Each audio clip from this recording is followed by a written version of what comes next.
Hello, sweeties. I have such a beautiful conversation for you today.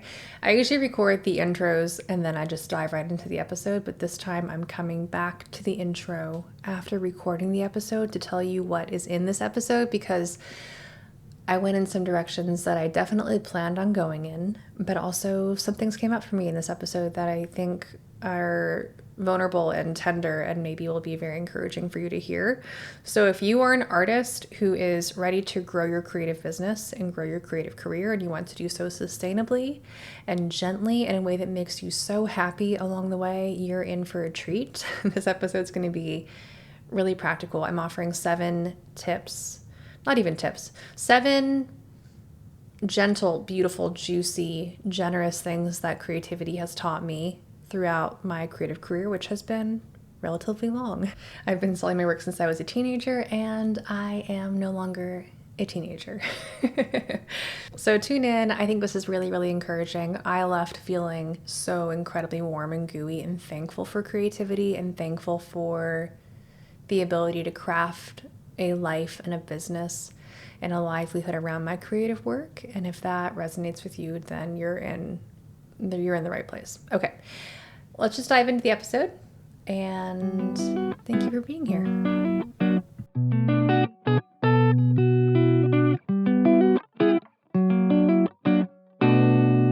Hello, my creative friends. Welcome to the Do It for the Process podcast. I'm in my studio today. I might paint while we talk. I doubt it because I usually really want to just get my words out, and using both sides of my brain at once can be, a struggle. Not all the time, but sometimes. Today, I do have my paints nearby me though, so if you hear any little like this sound, it's me painting. We'll see if it happens, but it's here. You also might hear some like brushes, little ASMR.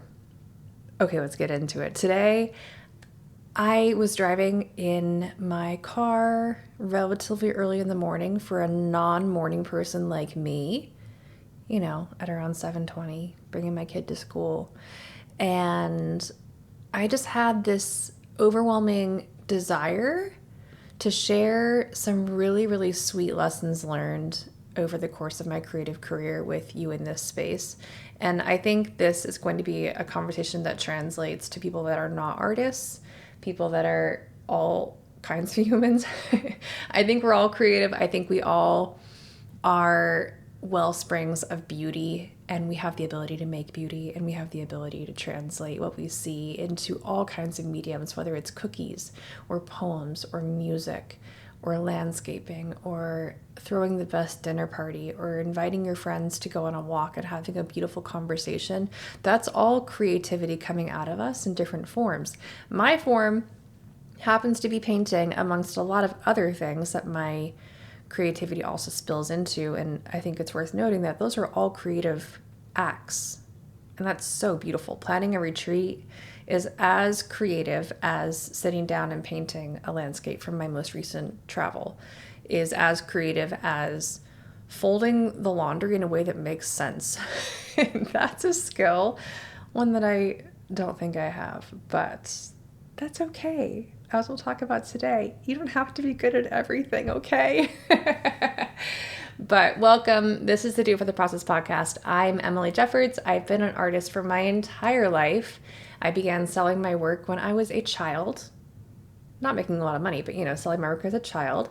I then shifted from being focused on creating drawings and designs and cards and things that were 2-dimensional, 3-dimensional, whatever. I began to shift into music. I almost was a music major. A little trivia fact for you. I professionally played violin and piano all through high school, playing at weddings and events and teaching, and I thought I would be a musician.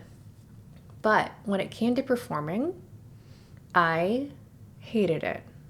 I did not like it. My somatic system was absolutely rebelling against that entire process. So I took a year and got introduced to the world of design and thought, okay, cool. I love art. I love creativity. And now I'm learning about this new thing called graphic design, which, this is early days. Adobe was a baby back then, so you can date me. But that whole world was opened to my imagination, and I was like, I'm going to double major in graphic design and art. So I went to school for two-dimensional art and graphic design, which I'm so thankful because it changed my entire life and put me on the course that I'm on today, which, as you know, for any artist has its twists and turns and ups and downs, and you're never going to have this smooth linear path of climbing a corporate ladder. There is no ladder. I'm so sorry. I will do all that I can do to make this path easy for you. And this is, oh my God, what a great plug. Hold on, here we go. I set myself up for success with that one. Have you heard of the artist path to success? Yeah, I said that. That is a phrase that we can say. Artist path to success. Okay, I'm such a dork. Wow. This is a beautiful book that I wrote several years ago. It came out of me in one of those most inspired bursts of energy, and I completed it within like a weekend. Truly, it was just like, oh my gosh, I see it. At that point, I had mentored like well over 1,000 creatives, and I'm like, I'm seeing trends, I'm seeing themes, and I'd also walked far enough in my path and was so intimately aware of what these different stages in our creative careers feel like, because I've been on them and I remember them, and they're all so pivotal and also beautifully vulnerable and powerful, and oh, the things that you feel in year one of your business are so important, and then they change, and then you morph and you grow. And at that point in my creative career, I had worked through a lot of these different paths myself, and I had so much love and empathy. I think I still do, but it just really came out of me in this beautiful book that is available to you for free. I'll put a link to it right here below. Just scroll down a bit on your phone, or if you're on a computer, just scroll down. It'll be below somewhere magically. But it's called The Artist Path to Success. I also created a little quiz that's cute, so adorable, so cutesy. Go take that. It's on my site. I'll put a link to that as well. But I think you're going to find so much empathy and so much, you'll feel very seen in this booklet. It not only has things that are going to make you feel very safe and very grounded in whichever phase you are of your creative path right now. I map out 5 stages. There are, of course, intermediate phases that we talk about. You know, you never really go from 1 to 2 in like a really big jump. You take steps, like lots and lots of little micro steps to get to the next stage. And in that, we talk about things that are challenging and things that might be so exciting to you right now. I recommend some books that will help you with whatever phase you're in. We talk about steps to take in case you want growth, which you don't have to grow to the next phase. I'm just going to say that. You can stay as someone that just wants to create because it makes you happy. That's where I am with so many things. I will never be a professional photographer. I don't want to do that. I want to stay exactly where I am, having all of the skills that I need to communicate myself clearly with my work. I don't ever want to sell that skill out. I say that now, watch me become a photographer in 10 years. That'd be hilarious. But I say that now, and I think that's true. I don't want to monetize this skill. I want to use it for my personal enjoyment, for my business, but I don't want to like sell this skill. So you may be that way with your creative work. And if that's the case, awesome. I am in such full support of that. I think that's so healthy to know where you want to go and where you want to grow. But this book will help you no matter where you want to expand, how far you want to take this as a business, how much you want to grow in this area, how much you want to sell in this area. Oh, it's so good. Go download the book. Okay, I didn't even mean to talk about that. But here we are, rolling with it. We're just flowing as the energy leads, and that's where it led me. So let's do it. I would, however, like to talk about some things that I have learned throughout the course of my creative career that I think are going to be very encouraging and may feel very aligned to where you are. Or maybe you need to hear these things, because one thing I know, having a lot of creative friends, is the creative bit, like the act of being in business as a creative entrepreneur feels extremely lonely. Even if you have friends, I have a lot of creative friends. Like a lot. I have people that I know I can put on speed dial, I can text, and they'll get back to me within a few minutes.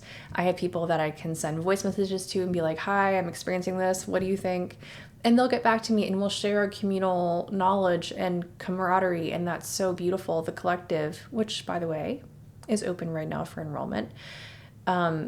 The collective is a beautiful space for that kind of camaraderie and that kind of friendship and non-competitive support. Like, what? That's so precious. It's a space that we've designed to be communal and to be an open source of goodness and really inclusive love and support for other creatives. I show that by just really pulling back the curtain in my business and showing you really everything that I think you need to see. Everything from how to run a retreat to how I plan my next launch to inside of my marketing strategy for launching a course to how I photograph things or edit them for reels or how to run ads without losing a lot of money. We love these things. These are all really important things as you begin to grow your business that you shouldn't have to learn alone. And the collective is a really, really great place for that to happen.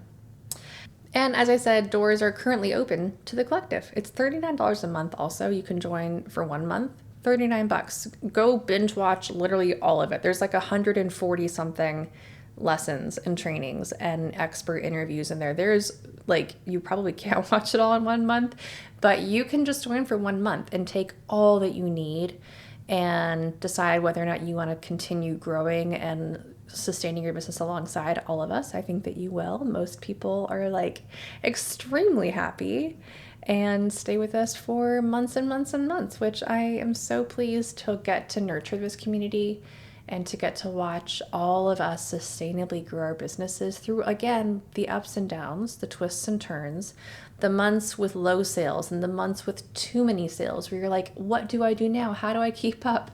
There are all of these flavors inside of all of our businesses. And like I said, it can feel extremely isolating to walk this path alone without feeling like it's normal.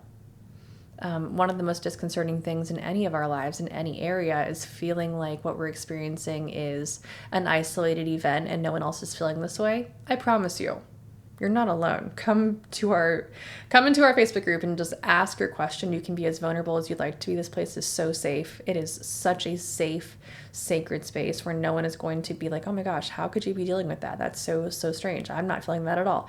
You're not going to feel any of that energy, I promise you. It's delightful. Doors are open. Go to emilyjeffordslearn.com to join us. And again, it's $39. This is the most affordable thing that I offer. So I recommend it. I love it. Okay, let's get into a few of the things that I've learned over the course of my very long, very twisty, turny, up and down career. But one thing that's been consistent is I have always been able to rely on my creative work to provide for my needs. And those needs have been varied. They've been financial, they've been emotional, they've been connection to myself and others, they've been communication, they've been self-actualization, they've been all kinds of things. But I have always been able to rely on my creative work, even at the very beginning, to supply for my needs. And that is incredible. Okay, go grab a notebook, a beautiful pencil or a pen, your favorite one. I know you have one. For anything like me, you have a favorite pencil. Mine is a Blackwing pencil. I love them. They're so beautiful. Blackwing, sponsor me. We should work together. Okay, I'll put that out into the universe and come back.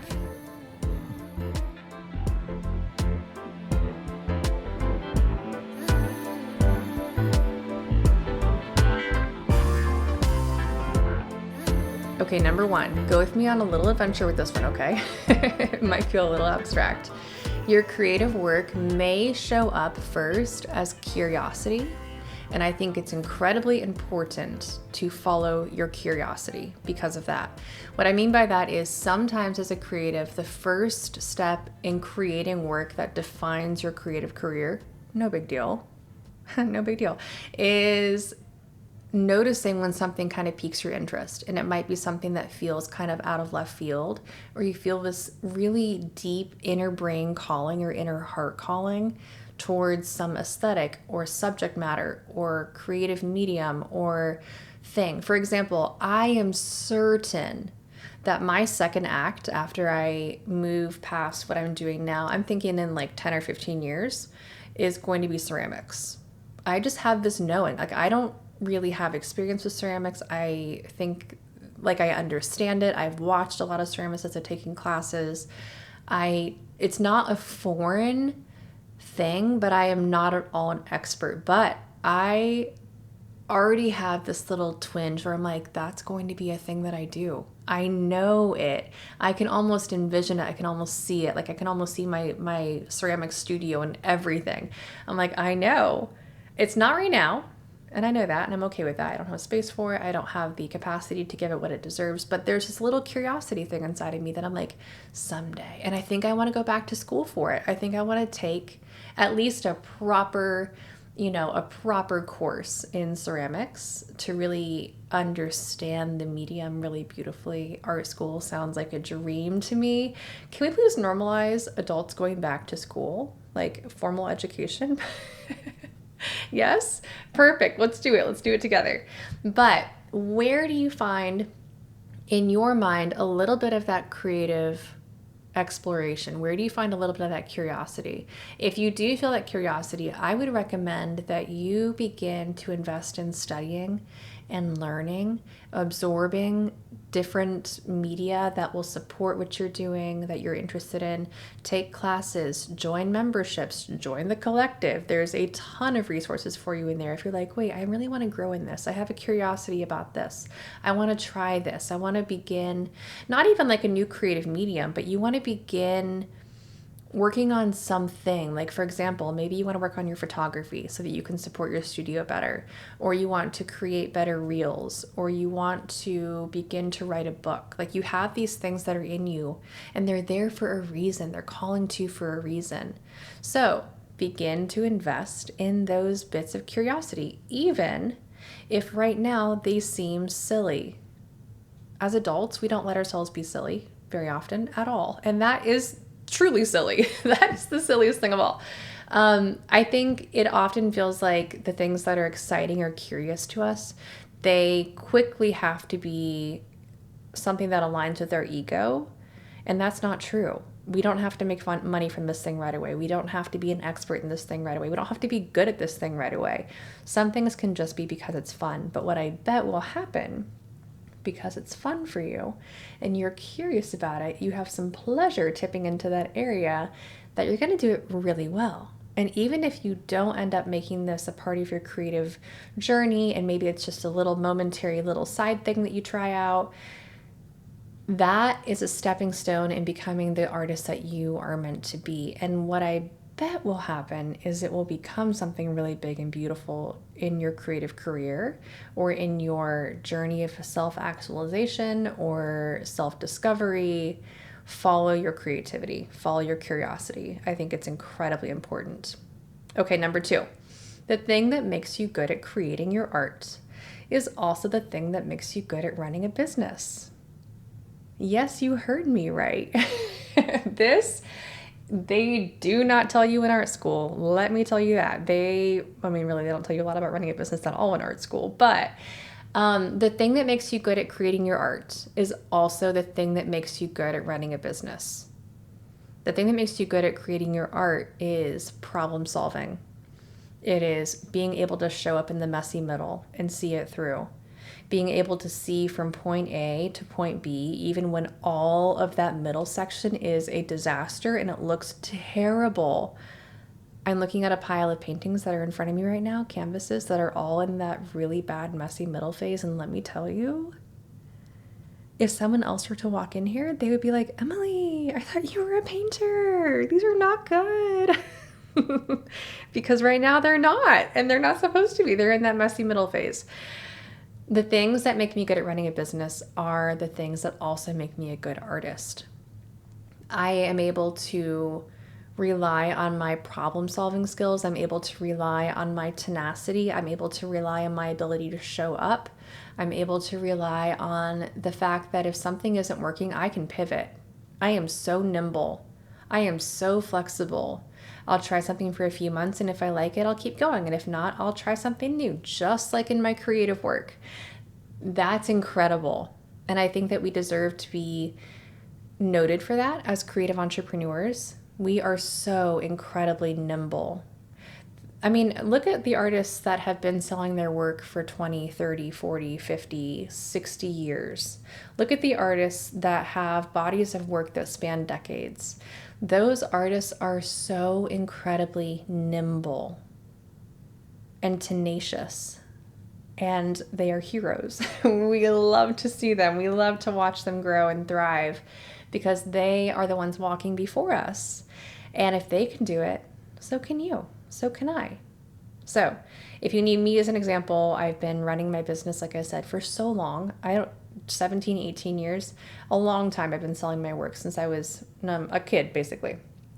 I mean, I'm older than 18, don't get me wrong. But it's been a long time, and I've grown through the market shifting. I've grown through social media's formation and development. My first website, I coded myself because there was no Squarespace. Thank God for Squarespace. I love you, Squarespace. I grew my email list when email lists were just a new little baby concept in the small business world. So you can watch your career evolve and flow, and especially with the algorithms changing and social media changing so rapidly, I want you to hear me when I say that you have the ability and you have the skills to evolve as fast as it is evolving. You are not going to get blown over. You are not going to get forgotten. You are not going to get stuck, because you don't do that.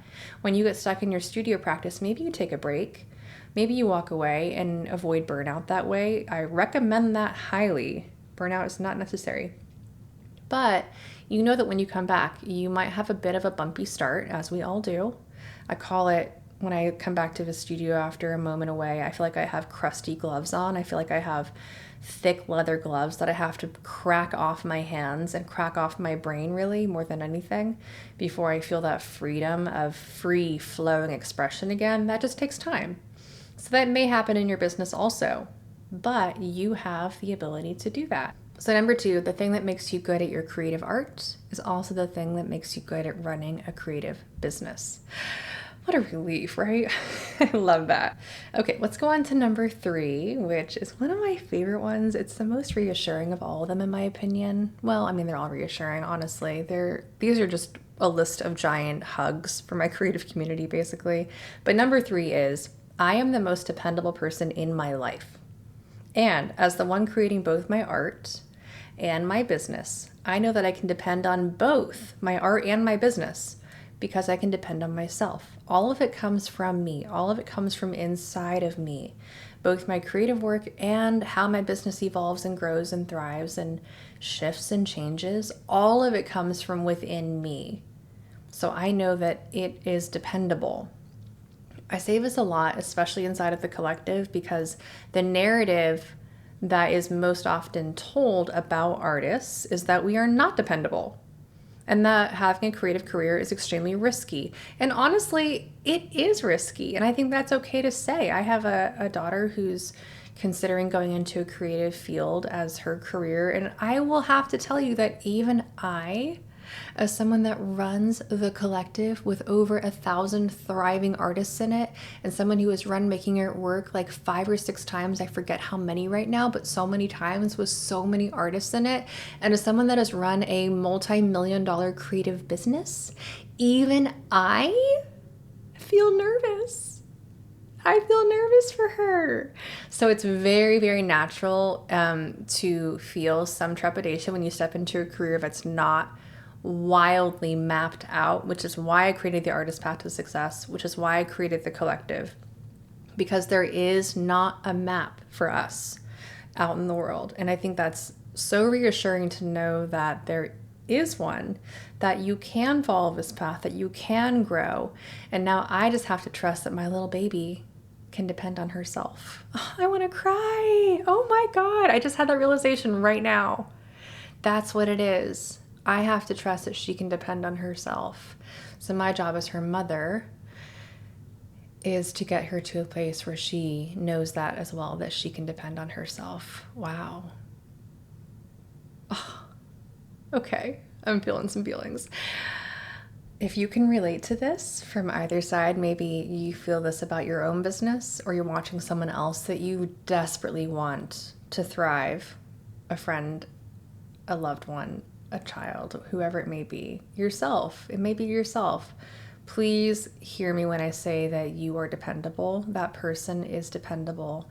And especially with the resources that we have available to us, especially with resources like the collective, like the community inside of the collective, we have tools at our fingertips that can help us succeed in our creative dreams and in our creative visions. And because that vision is a resource held within your heart and your mind that you can nourish, you can literally feed it. You can feed yourself inspiration in a way that I don't think we often talk about. I talk about it a lot, so there are podcasts on that topic inside of this space if you need some information on that. How do you give yourself inspiration? How do you actually nourish inspiration?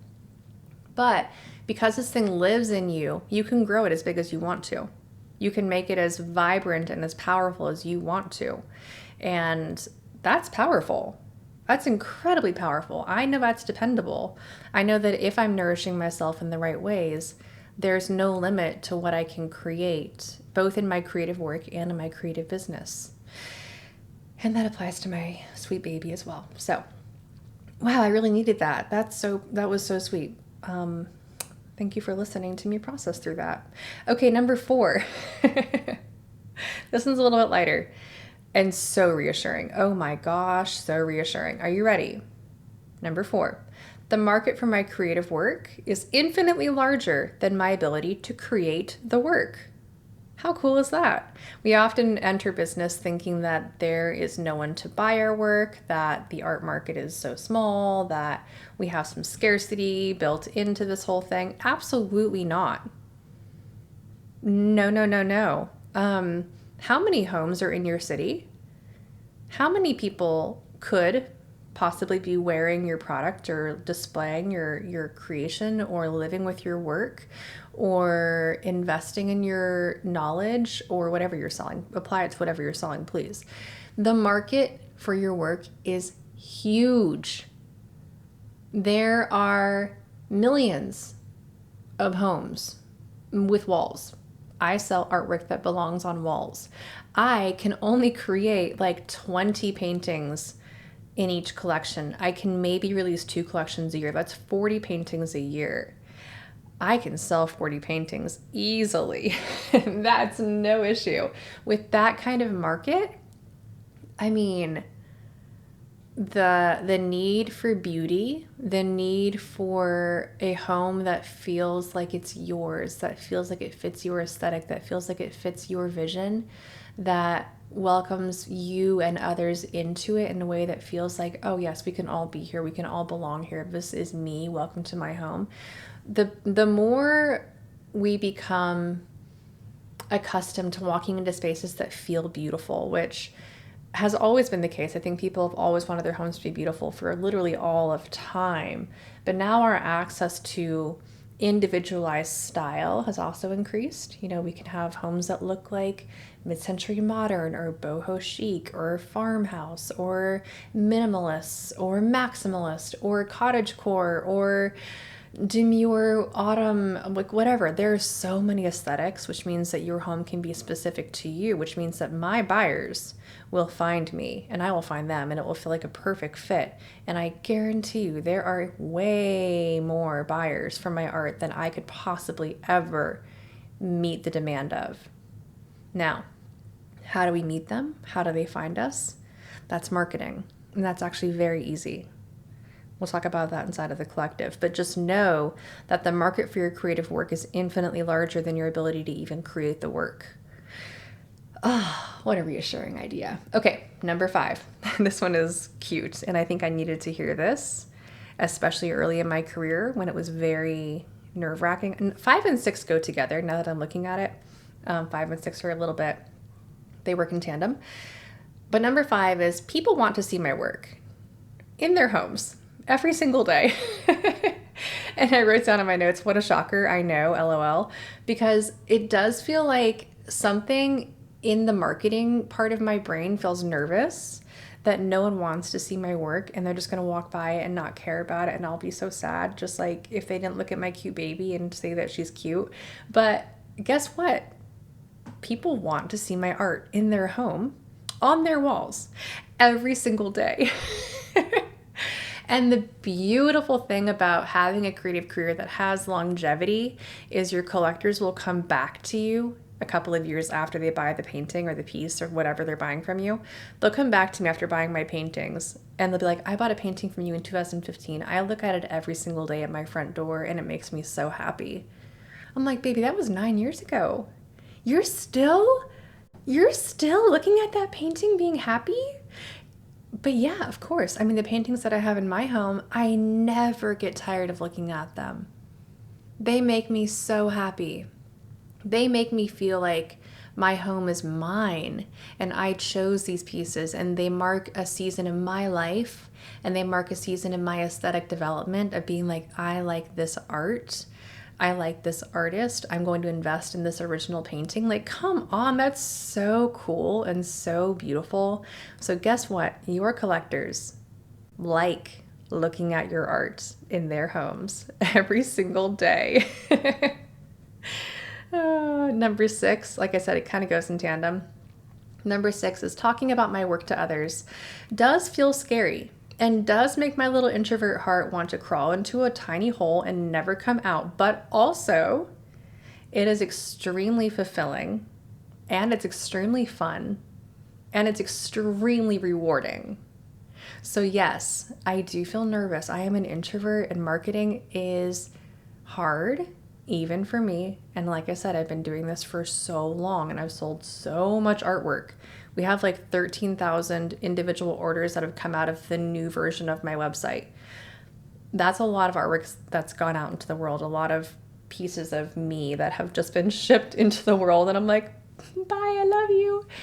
13,000. And that's individual orders that may or may not have multiple pieces in the order. And I can't think too much about it. It's too much. But that is proof that talking about my work, even when it makes me nervous or makes me feel a little shy or like maybe no one wants to see it, they do want to see it. Remember the last one? Remember number 5? They want to see it every single day. We love this. Even then, when I feel nervous, it is so fun and rewarding and fulfilling. So if you're feeling a bit nervous about marketing your work, join the collective. I will help you through that. We will create strategies that make marketing easy and streamlined, and you can kind of get your fears out of the way and just honor your work the way that it needs to be honored, because your work is so big and bold and beautiful. It's doable and it's extremely rewarding, even if you feel a bit nervous. I relate very much. Okay, number 7 is on the artist path to success. This is something that I think is important to consider pretty early on. I was talking in the collective. We have a live coaching workshop once a month. And in the past one, which was like a week and a half ago now, I was talking to a member who is really stretched thin and is wearing a lot of hats and is doing quite a lot. And not even necessarily in their business, but in life. Life is a little bit too full right now. It's a little bit too broad right now. They feel very, very tapped out. In the same conversation, I talked to someone else that was at that same kind of like I'm stretched too thin breaking point. But this member of the collective was stretched too thin in the fact that their business had grown and evolved, and they were taking on too many roles and responsibilities. They're both feeling stretched thin and worn, even though their businesses are at different spaces. One was, kind of just beginning. One was a bit further along in their business. But the energy of feeling stretched thin is a theme. And if you can relate to that, you are in great company. We understand clearly. But number 7 is I am capable of wearing 50 hats. Yes, but which one looks best on me? AKA, which one fits my skill set best? Which one fits my desires best? Which one fits my energy availability right now best? And how can I let go of all of the things that don't fit me best? So for the person that was just beginning their creative business and didn't have a lot of, they weren't tapped out in their business, but they were tapped out in their life and were craving more time in the studio, more time creating, more time feeling that joyous glow of creative energy. For that member of the collective, I recommended that because they're feeling tapped out in life, that they maybe stop wearing some of those hats in life. By that I mean, maybe you fold laundry once a week instead of every day. Maybe you order groceries instead of ever going to the grocery store ever again, which I know is a privilege, but you have to let go of some things to prioritize something else. I was like, how often do you have to do the dishes? 3 times a day? Once a day? Once every other day? Find a way that you can say, my creative work is a priority. I can stop trying to do it all. And in that conversation, I got on a little soapbox about how important it is to prioritize yourself, especially as a female entrepreneur in a society where we are so accustomed to being told that it's normal for us to burn out, to experience extreme fatigue, to do it all happily. We are normal to giving away our labor for free. It's just normalized. That's crazy. That is absolutely crazy. You are not free labor. You are a beautiful, vibrant human that deserves as much creative freedom as anyone else does. So, don't give away your labor for free. Point it in the directions where you want to point it and find ways to create more freedom for that creative work. If you're feeling stretched thin in your business, maybe your creative business is a little bit bigger, it's flowing, it's doing its thing, it's vibrant, it's taking a lot out of you. And as you run a creative business, you'll find out that there are so many things that get put on your plate.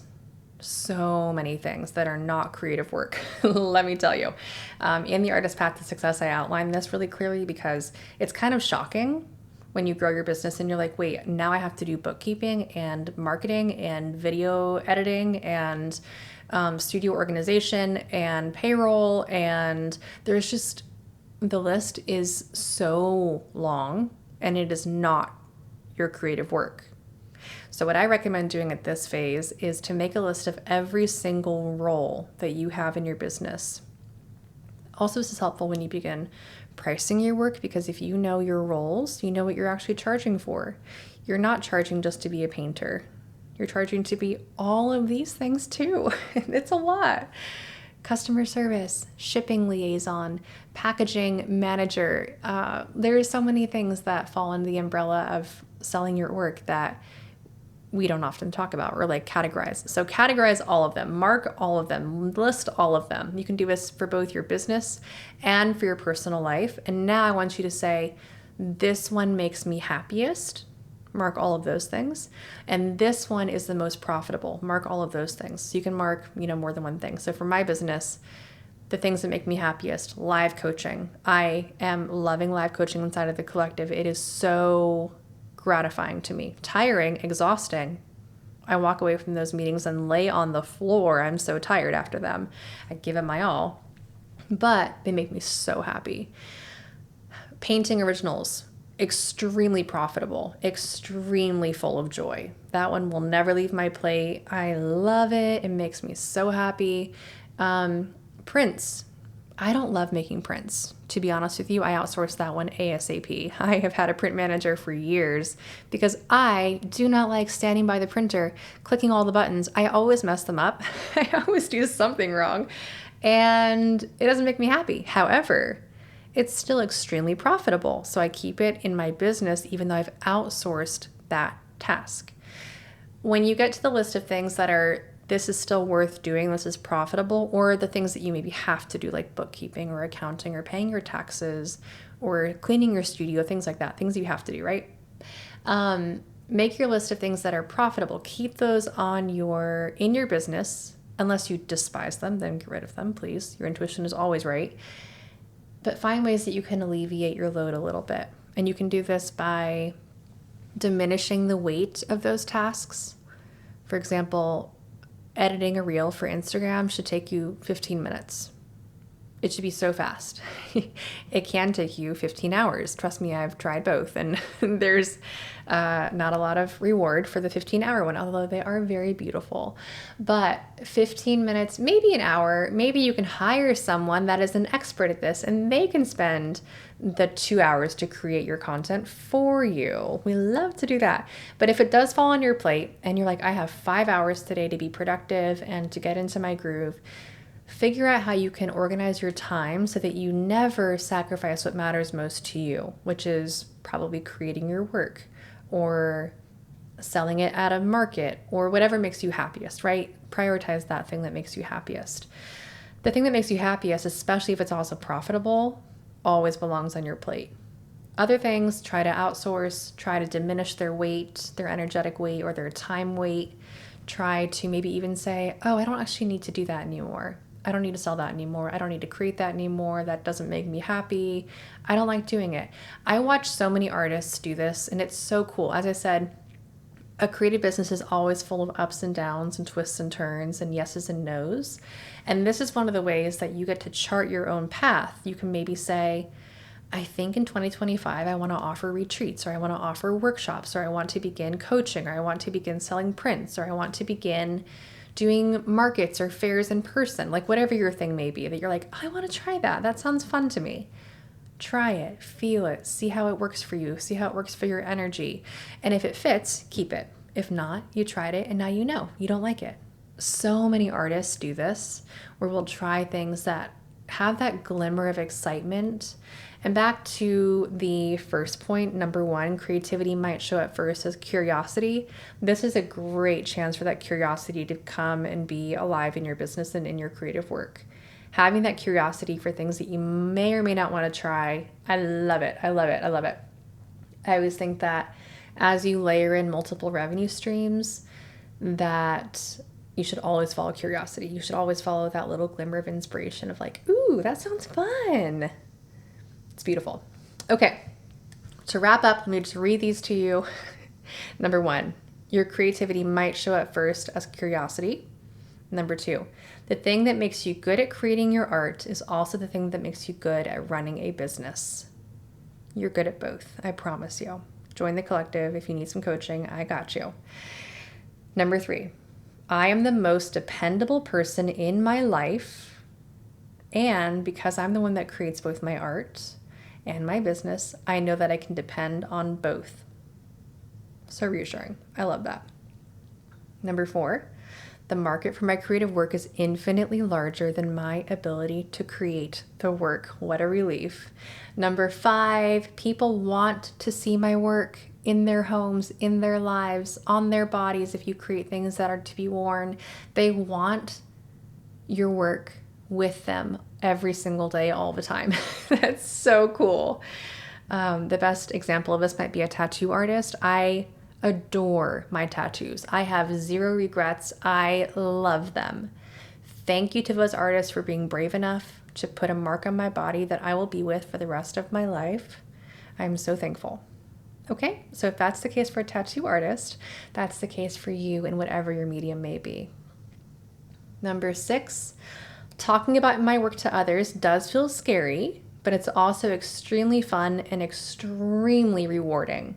It's how I've grown my business. It's how I've grown my sales. It's how we, create income in general, is talking about our work. So it is extremely rewarding.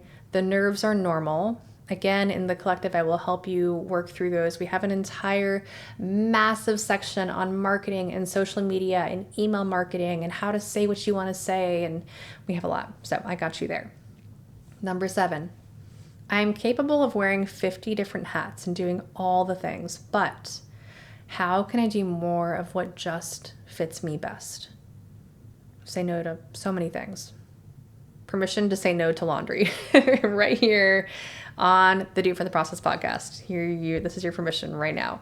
Thank you for being with me today and for listening to the things that have come up for me this morning as I thought about what are some of the sweet things that I've learned as I've run a creative career and as I've grown my creative business. I think these make my heart so happy and make me want to just hug every creative that I know, because I know you're doing these things as well in your own ways, and that's so special. So thank you for being here. Thank you for running your creative businesses in a way that feels aligned to you, in a way that feels vibrant and life-giving to you. The more we can see creatives thriving, the more we all thrive collectively. And I am so here to support you in that. Again, if you need support in anything inside of your business or inside of your sustainability or inside of your creative process of showing up every day and creating work that you're proud of, join me inside of the collective. It is so affordable, especially I know what the inside looks like. You can ask other members what the inside looks like. It is extremely full of resources for you, and it's so beautiful, so aesthetic, so vibey and demure. We love it. It's very organized. My type A personality comes out every now and then, and it is on display inside of the collective with just how beautiful and simple and understandable everything is. I am a nerd to the core, so you're welcome. You're welcome. Okay, doors are open this week. They do close on the 12th of September, so do not wait too long. And I have the doors open right now because I want you to have success for the holiday season in particular, and this is the time to plan for your holiday season. Okay? Okay. Join us, get in there, learn all you need to learn, follow your intuition. I do recommend that whether you join the collective or not, which as you can tell, I think you should, do spend some time with the Artist Path to Success. And if you pair the two, the Artist Path to Success will also recommend things to listen to and dive into inside of the collective that will really pair with where you are right now on your journey towards growing your business, making it sustainable, making it really beautiful. After you finish the quiz and the assessment and go through the book, I will recommend lessons for you. So if it feels overwhelming, if you're like, oh my gosh, there's actually way too much in here, I'm overwhelmed, you won't be. I got you, baby. Okay, I'll see you inside of the collective. I can't wait to see you inside of our next live coaching session. Get on the list if you want me to speak right to you and we can have a beautiful conversation. All right, thank you for being here. Bye for now.